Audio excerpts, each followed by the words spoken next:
তো গাইস এই কুত্তাটা তার পিছন থেকে হাড়িটা সরানোর অনেক চেষ্টা করে কিন্তু কিছুতেই পারে না। আর মানুষ পান না। তখনই মিস্ত্রি পানির উপরে পড়ে যায়।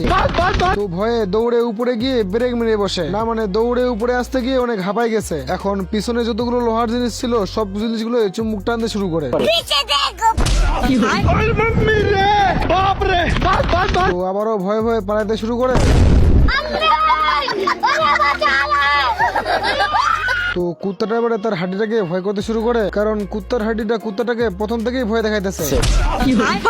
না মানে দেখেন গাইস কুত্তার অবস্থাটা কি না হইতেছে। তো গাইস আপনারা ভিডিও দেখতেছেন কিন্তু ভিডিওতে লাইক আর কমেন্ট করতেছেন না আর চ্যানেলটা সাবস্ক্রাইব করতেছেন না। তো গাইস আপনাদের কাছে অনুরোধ চ্যানেলটা সাবস্ক্রাইব করে দেন আর ভিডিওতে লাইক করে দেন।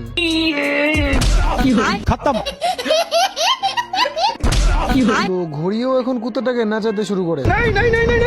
তো কুত্তাটা এমন জোরে দৌড় দেয় যে ঘুড়ির মুড়ি সবই ভেঙে যায় আর ঘুড়ির ভিতর থেকে পক পক পাখি বের হয়ে আসে আর এইদিকে কুকুরটা খাটের নিচে লুকিয়ে পড়ে। না মানে হাঁপিয়ে গেছে, এবারে একটু রিল্যাক্স করতে শুরু করে। তো এবারে আস্তে আস্তে করে বেঞ্চের নিচ থেকে বেরোতে শুরু করে কিন্তু বেঞ্চের উপর ছিল একটা ঘুড়ি।